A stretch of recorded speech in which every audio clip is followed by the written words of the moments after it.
Marcos capítulo 4, versículo 35 ao 41 diz assim: Naquele dia, sendo já tarde, disse-lhe Jesus: Passemos para outra margem. E eles, despedindo a multidão, o levaram assim como estava, no barco, e os outros barcos o seguiam. Ora, levantou-se grande temporal de vento, e as ondas se arremessavam contra o barco, de modo que eu mesmo já estava a encher-se de água. E Jesus estava na polpa, dormindo sobre o travesseiro. Eles o despertaram e lhe disseram: Mestre, não te importa que pereçamos? E ele, despertando, repreendeu o vento e disse ao mar: Acalma-te, emudece. O vento se aquietou e se fez grande bonança. Então lhes disse: Por que sois assim tão tímidos? Como é que não tendes fé? E eles, possuídos de grande temor, diziam uns aos outros: Quem é este, que até o vento e o mar lhe obedecem? Aleluia! Glória a Deus! Quem é este, que até o vento e o mar lhe obedecem? Irmãos, eu quero fazer algumas considerações sobre tempestades. Eu escolhi falar sobre isso porque recentemente a nossa família viveu uma tempestade muito grande. Mas nós vencemos e nós estamos aqui. E eu quero te dizer, se você veio aqui nessa noite e você está no miolo da tempestade, no meio do furacão, Deus te trouxe aqui para te dizer: eu estou com você. Como a minha família venceu, a sua família também vai vencer. E pode ser essa noite que Deus vai desbaratar o negócio. Amém? Porque Ele está aqui. E onde Ele está, algo sempre acontece. Oh, aleluia. Irmãos, as tempestades, elas são inevitáveis. Na nossa caminhada do nascer ao morrer, vai vir uma tempestade. Seja para o rico, seja para o pobre, para o pequeno, para o grande, para o crente, para o descrente. Não importa. Para o jovem, para o velho. Algum momento da nossa vida, nós vamos ter tempestades. Porque elas são inevitáveis. Segunda consideração, as tempestades, elas são imprevisíveis. Não tem como a gente, como na meteorologia, daqui a tantos vai ter um furacão, vai ter uma tempestade. Na vida não é assim. Não tem como a gente prever as tempestades que vão acontecer. É como se tivesse tudo um dia normal e de repente você vai no consultório, você pega um papel e aquele papel transforma a sua vida com um diagnóstico de uma doença que não tem cura. É um casamento estável há anos de companheirismo que uma hora a pessoa olha para o seu lado, olha para você e diz: eu não quero mais, eu não te quero mais, eu vou embora. É um filho que está ali vivendo embaixo do nosso teto, embaixo do nosso cuidado, do nosso amor, e de repente, por causa de uma companhia, de uma má junção, desbanda tudo e começa a dizer: vai embora, e faz aquela bagunça toda. Não tem como a gente prever as guerras, as lutas que nós vamos enfrentar, são imprevisíveis. As tempestades da vida, elas são inadministráveis. A tempestade é aquilo que foge do nosso controle. É aquilo que foge daquilo que a gente pode, é A, é B, 2 mais 2 são 4. Tempestade não é assim, irmão. Tempestade não é assim, minha irmã. Tempestade é aquilo que foge da nossa capacidade de administrar. Foge, elas nos desafiam. Mas eu quero te dizer uma boa notícia: ela fugiu do seu controle, mas ela não fugiu do controle de Deus. Ele continua no trono e Ele está no controle. Fugiu do meu, fugiu do seu, mas não fugiu do dele.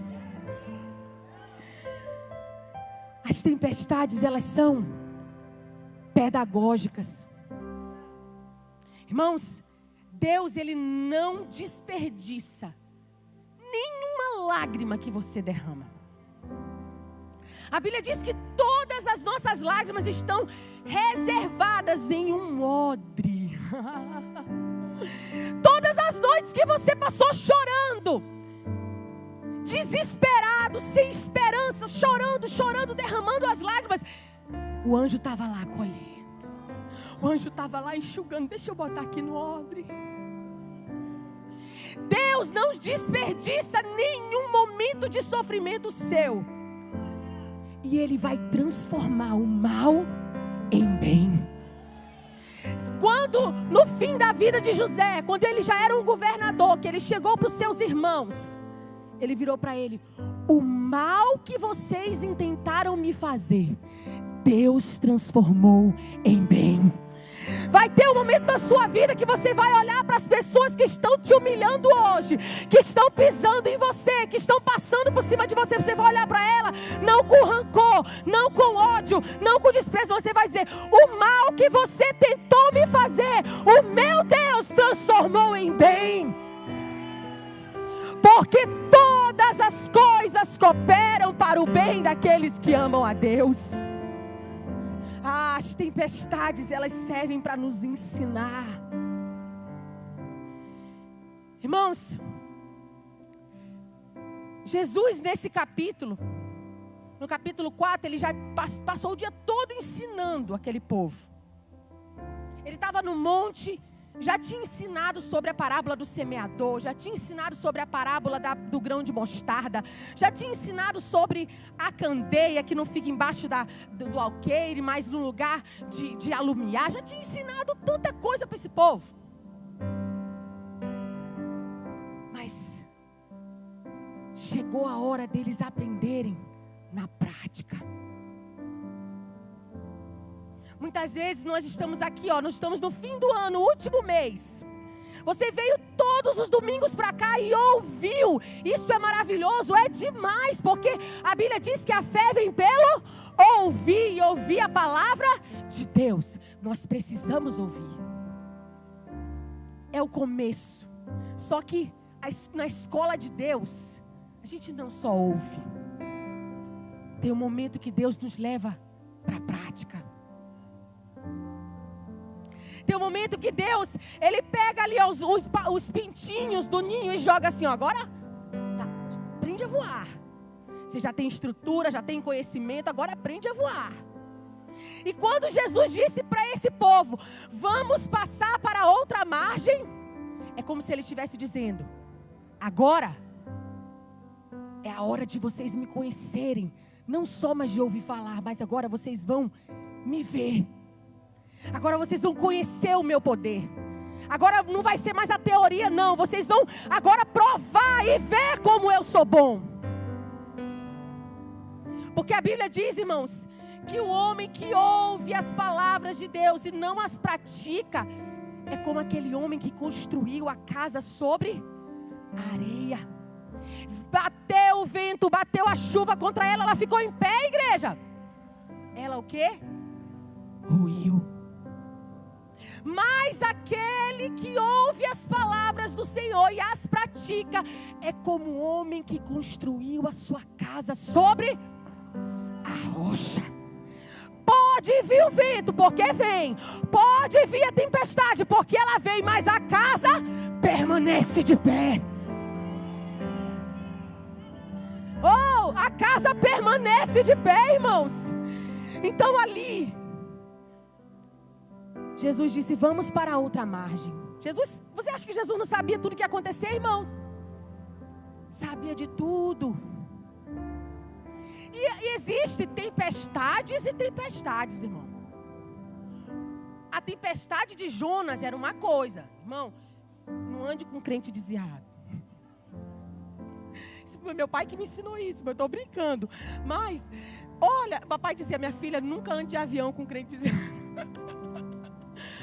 Nunca ande de barco. Ai, por brincadeira. Mas a tempestade estava correndo atrás de Jonas. Não era para matar ele, não, irmão. Era só para dar um susto. Era só para colocar ele na rota. Era só para colocar ele no lugar certo. Uma coisa era a tempestade de Jonas, porque ele estava numa rota de desobediência. Mas a tempestade desse povo aqui, irmãos, obedecendo Jesus, Jesus disse: vamos para outra margem. E aí apareceu uma tempestade a ponto do barco se perder. Aquele povo estava em crise, eles não estavam entendendo. E aí, irmãos, eu queria contar um pouco do meu testemunho com o meu esposo, a minha família. No começo desse ano, o pastor Isaías e a pastora Nicole nos desafiaram a irmos lá para Fortaleza, nos mudarmos para ajudarmos eles a implantar a Global Mission School.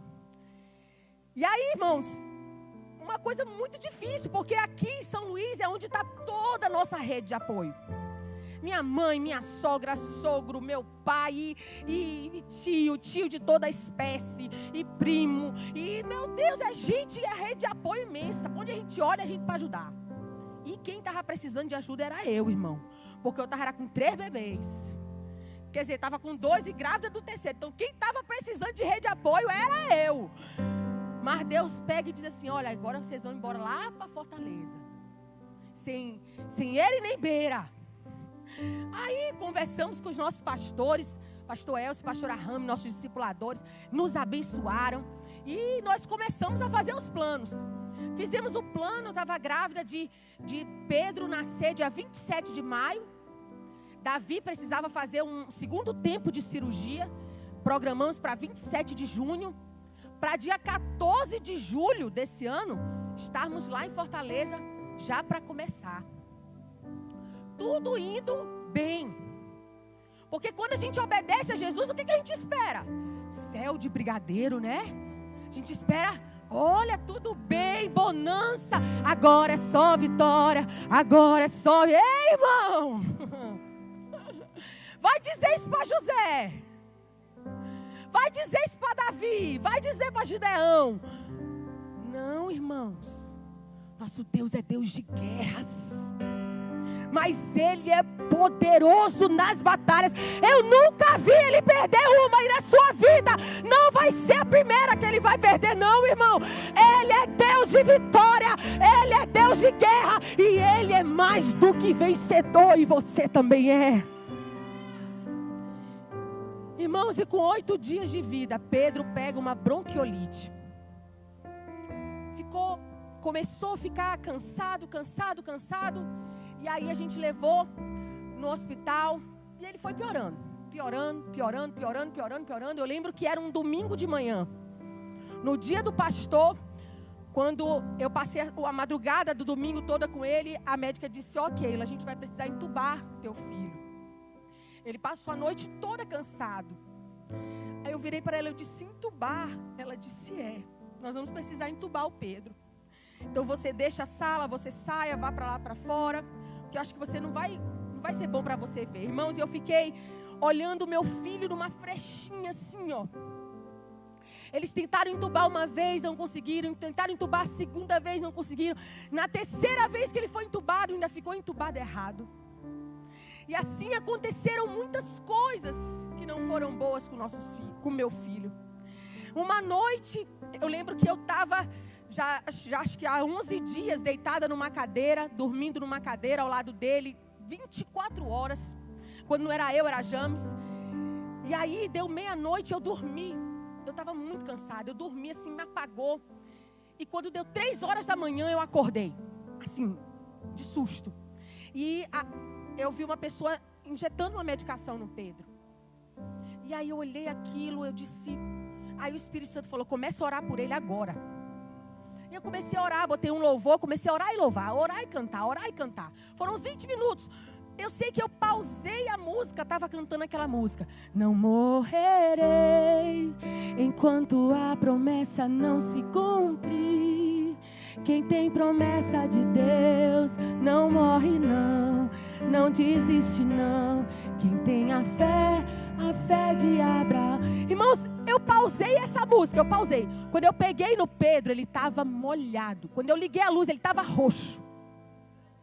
Ele tinha praticamente parado. Eu comecei a gritar, eu disse: cadê o médico, cadê o enfermeiro, cadê o povo? Que eles vieram, reanimaram ele. E aí James disse assim: eu tenho um professor que ele escreve livros sobre essa doença. Ele disse: Keila, se você quiser trazer o Pedro aqui para Brasília, eu vou receber Pedro. Agora é uma decisão difícil. Ele está com seus 11, 12 dias de vida, está grave. É uma decisão muito difícil por conta do transporte. São 4 horas de UTI aérea. E aí, irmãos, nós começamos a orar, eu e James. Senhor, é para levar ou não é para levar? Jesus, é para levar ou não é para levar? E depois disso que aconteceu, Deus disse: eu vou curar ele no caminho. Eu recebi essa palavra de madrugada de uma mulher de Deus: eu vou curar teu filho no caminho. Irmãos, e nós fomos. Eu lembro que quando eu saí da maternidade, do aquele hospital, o céu, as nuvens faziam um redemoinho assim, ó. Era tanta chuva. O céu estava tão preto, tão fechado, era tanta chuva que eles tiveram que desligar a sirene da ambulância para não queimar. Estava tudo inundado, a Guajajaras inundada, o céu estava totalmente tempestuoso. Tanto que na hora que eles tiraram Pedro da ambulância para colocar no avião, a criança pegou chuva, o bebezinho pegou chuva. E eu me lembro que eu me joguei no chão ali do hangar, onde estava o avião. Eu disse: Deus, o que eu estou fazendo, Deus? Senhor, será que eu vou receber meu filho de novo, Jesus? E Deus usou uma mulher que eu não conhecia. Ela disse: olha, eu não conheço você, mas Deus me disse: não temas, eu sou contigo. Irmãos, eu me levantei, eu disse: vamos. E nós entramos naquele avião. Quando nós estávamos para decolar, irmãos, o cabo do respirador, onde conecta para ele respirar, quebrou. Parou de funcionar. E o enfermeiro disse: tem que voltar, porque a viagem é 4 horas e o respirador só dura 2, precisa do cabo. Irmãos, era fúria. Era tempestade grande. E nós voltamos. E aí eu lembro que o médico virou assim para mim, ele sabendo que eu sou médico, ele disse: você quer ir do lado do seu filho? Ele todo na incubadora. Eu disse: não, eu não aguento mais ver essa criança sofrer. Eu não aguentava mais, irmãos. E aí ele disse: olha, eu respiro mal no avião, você respira mal e o Pedro vai ficar pior. Então aguenta firme. Eu olhei para ele, eu ouvi aquela palavra, eu fiquei lá no fim. Igual Jesus ficou na polpa do avião, lá na última cadeira do avião. Só dava para eu olhar o monitor, onde mostrava como ele estava respirando, como ele estava saturando. E eu recebi um versículo, e eu acho que eu repeti esse versículo mais de 50 vezes. Diz assim: o Senhor guardará de todo mal. O Senhor guardará a tua vida. O Senhor guardará a tua entrada e a tua saída. O Senhor te guardará de todo mal. O Senhor guardará a tua vida. O Senhor guardará a tua entrada e a tua saída. Irmãos, eu repetia. E para a glória de Deus, foram 4 horas de viagem. Eu estava sozinha, porque James estava num avião normal. Irmãos, uma respiração normal de um bebê, para ele está ótimo, é 99, 100, 98 no máximo.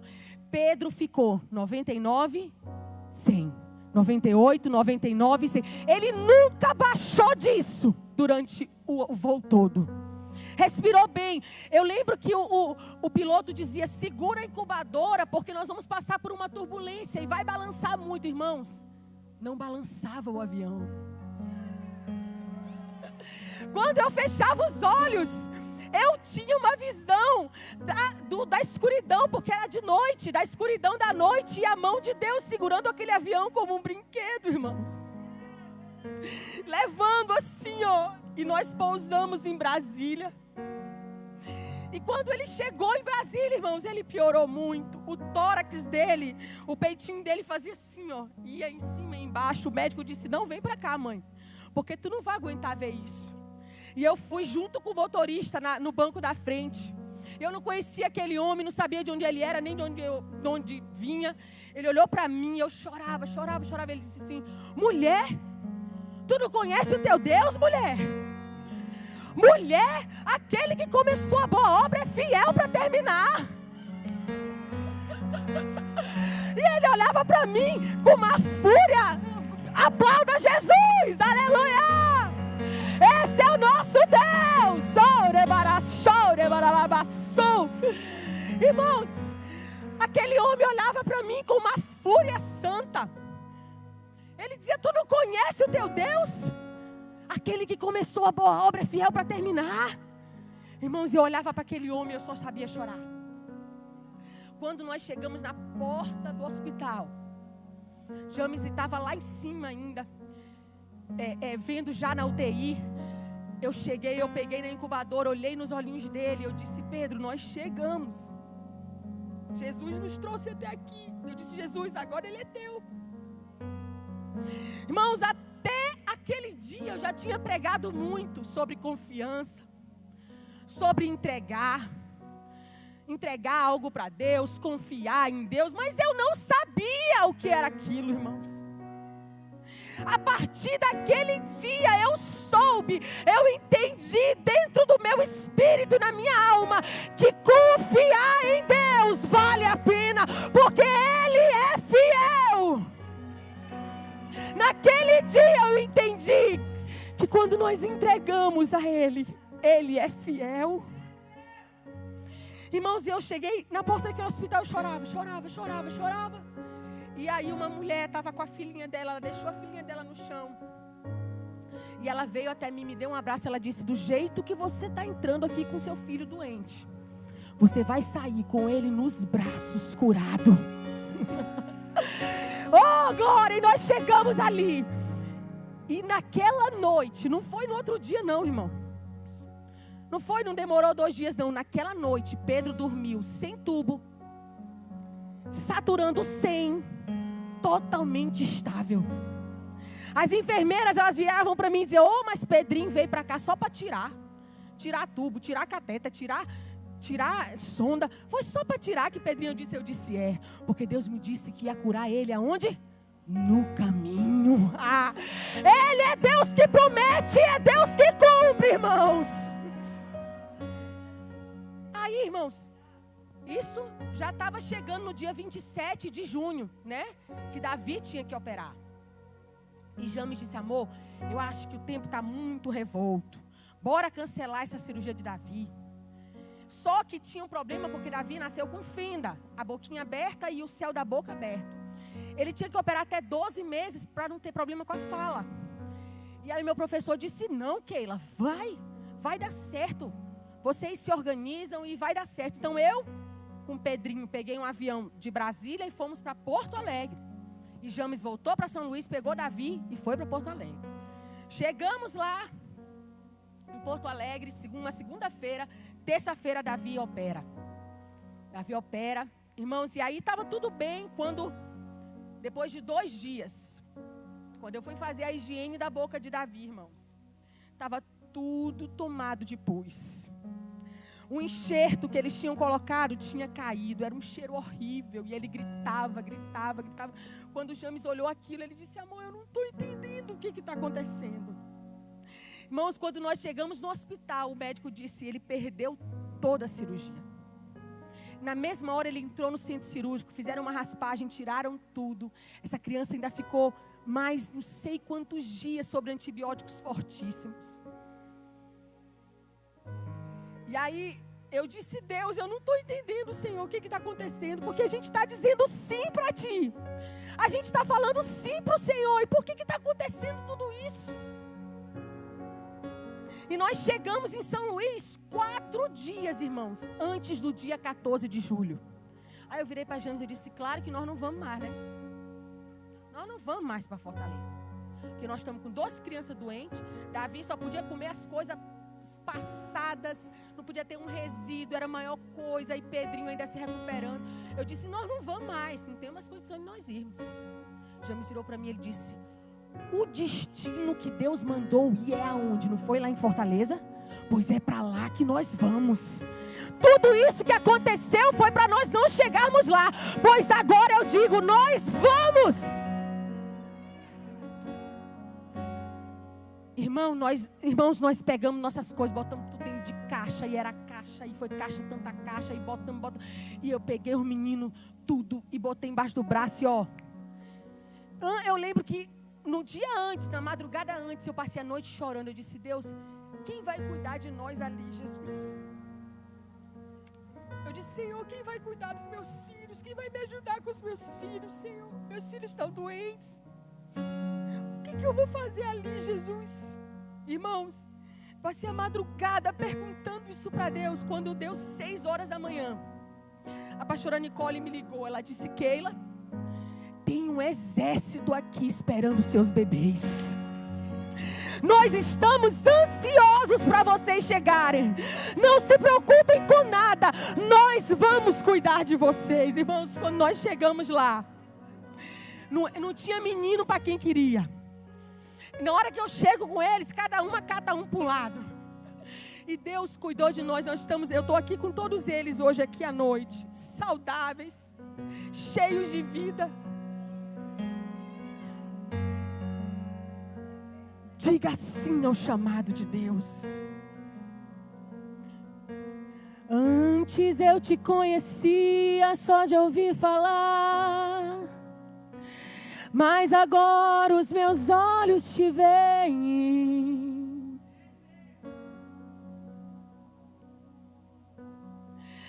Antes eu te conhecia só de pregações, mas agora os meus olhos te veem, Jesus.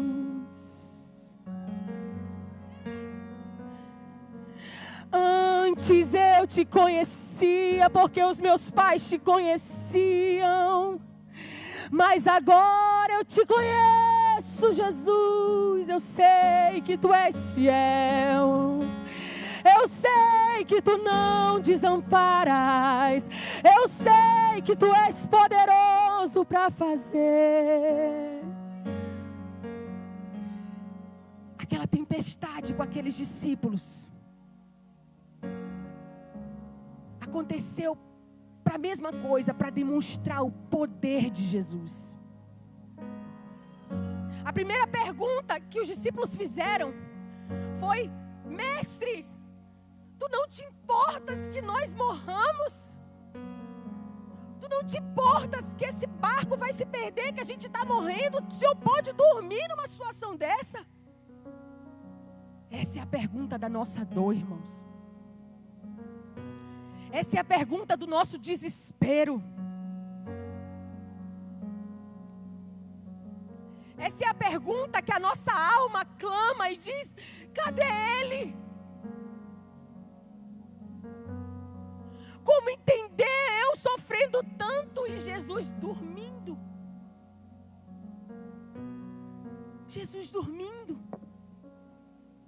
Essa é a pergunta da nossa alma. A Bíblia diz que quando Marta mandou avisar Jesus, ela não falou: olha, Lázaro está doente. Não, ela disse: aquele a quem tu amas está doente, porque quem ama tem pressa. Muitas vezes você está achando que Jesus não ama você, que Jesus não se importa, que Jesus esqueceu de você e da sua batalha. A Bíblia diz que Jesus chegou lá com Lázaro no 4º dia. Havia uma crença entre os rabinos judeus que o morto poderia ressuscitar até o 3º dia, mas o 4º, só se Deus descesse do céu para fazer aquele milagre. Jesus chega no 4º dia para mostrar que Ele é Deus. Jesus não está demorando, irmão. Jesus não está demorando, minha irmã. Jesus não esqueceu de você, não. Ele está preparando algo maior. Ele está preparando algo melhor. Ele está preparando algo grandioso para a sua vida.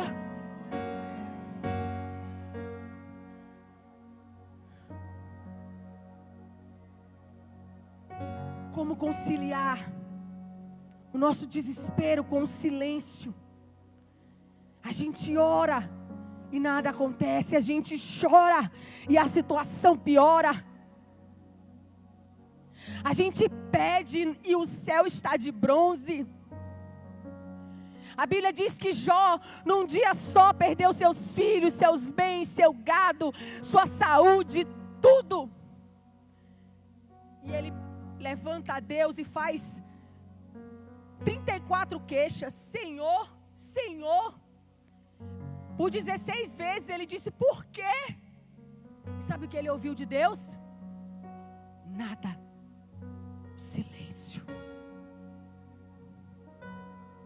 Ele não tinha mais nada, mas uma coisa ainda estava firme na alma e no espírito de Jó.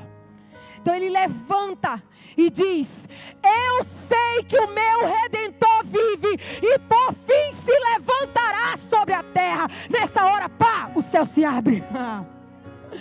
Nessa hora, o céu se abre e Deus vem sobre Jó. E a Bíblia diz que Jó recebeu em dobro tudo que ele tinha. Se ele tinha 10 filhos, ele recebeu mais 10. A quantidade de gado, ele recebeu em dobro. E o fim de Jó foi melhor do que o começo.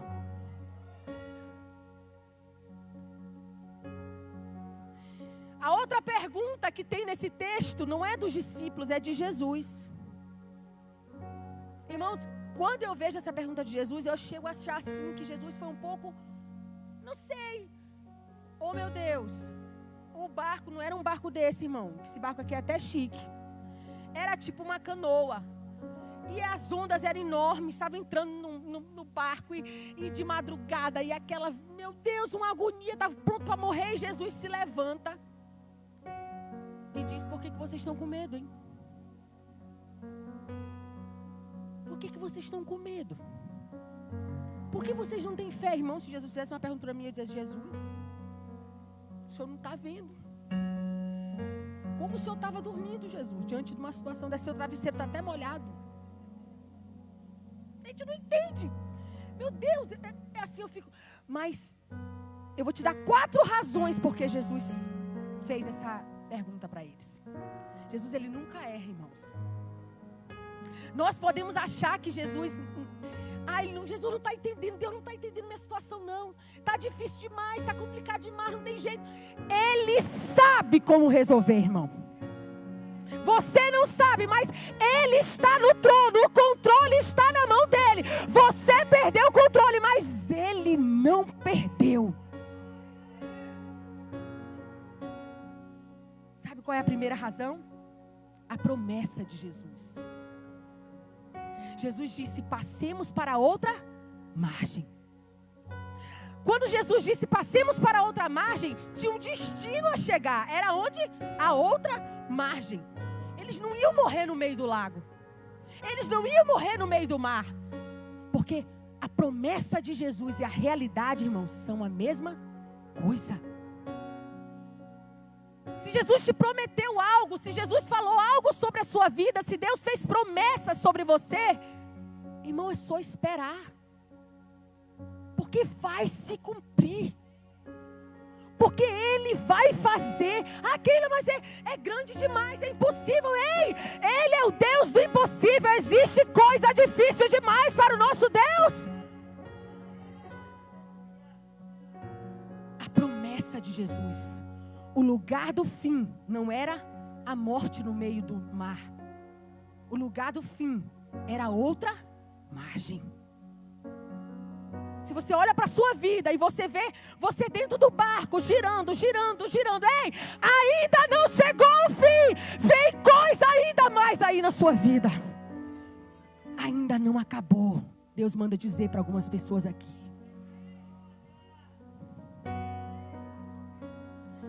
Segundo motivo, porque Jesus perguntou porque eles estavam com medo. A presença de Jesus no barco, irmãos. Quem estava no barco não era qualquer um, não. Era simplesmente o Criador de tudo. O Criador do céu, da terra, do vento, do mar, do cosmos, do universo, das galáxias. Tudo foi feito pela palavra do seu poder. presença de Jesus no barco era para trazer uma segurança para aqueles homens, porque ele estava lá. Terceiro, a paz de Jesus. Jesus estava o quê? Tranquilo, dormindo. Jesus estava tranquilo. Jesus sabia que ia ter tempestade ou não sabia, irmãos? Sabia. E por que Jesus dormiu? Porque estava tudo sob dos discípulos. Está tudo sob o seu controle agora, tá? Você está tudo sob o seu controle, tá? Tá não. Mas está no controle dele. Está nas mãos dele. Não desanime. Jesus está no barco. Jesus estava em paz. Porque ele sabia que eles não iam morrer no meio do lago. Ele sabia que eles não iam terminar sem chegar no destino. Porque tinha coisa para fazer do outro lado, irmãos. E quarto, por causa do poder de Jesus. O livro de Marcos, irmãos, daqui para frente ele começa a mostrar. Logo lá na outra margem, Jesus se depara com um homem possuído de uma legião, 6.000 demônios. O governo já tinha dado conta dele, tentado dar conta dele, e polícia, e ele não podia mais estar entre os vivos, por isso ele estava agora entre os mortos, em cemitérios. Mas quando Jesus chega, com uma palavra, os 6.000 demônios que atormentavam aquele homem tiveram que bater em retirada por causa do poder da palavra de Jesus. Ele tem poder sobre os demônios. Ele tem poder contra isso que está atormentando a sua vida e a sua família. Uma só palavra dele e isso vai embora. Depois a mulher do fluxo de sangue, ela só tocou na orla da veste de Jesus. E a sua doença foi embora. Ele tem poder sobre as enfermidades. Depois chega na casa de Jairo, a filha de Jairo está morta. Jesus diz, Talitá, cumi. Ele tem poder até sobre a morte, porque ele é a ressurreição e a vida. Ainda que esteja morto, viverá, e todo que vive não morrerá. Ele tem poder sobre a morte. Oh,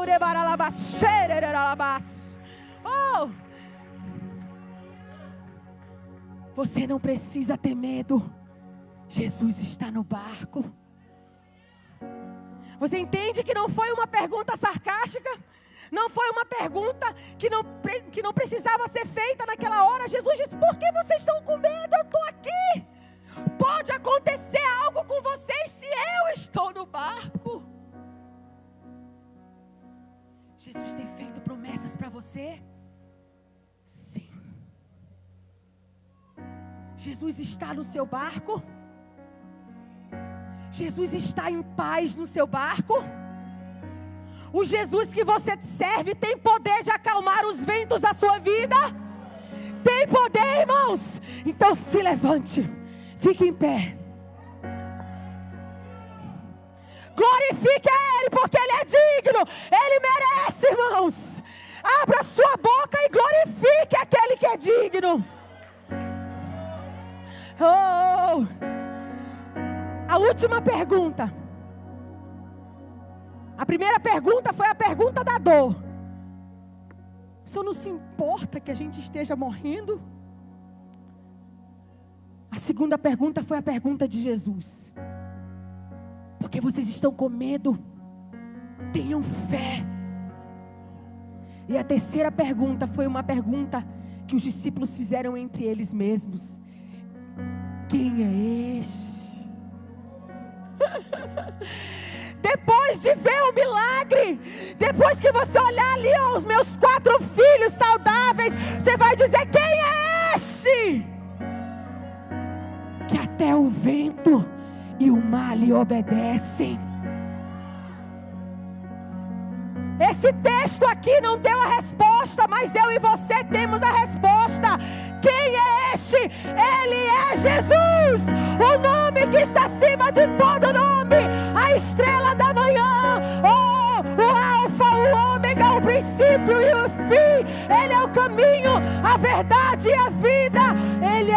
nosso Salvador.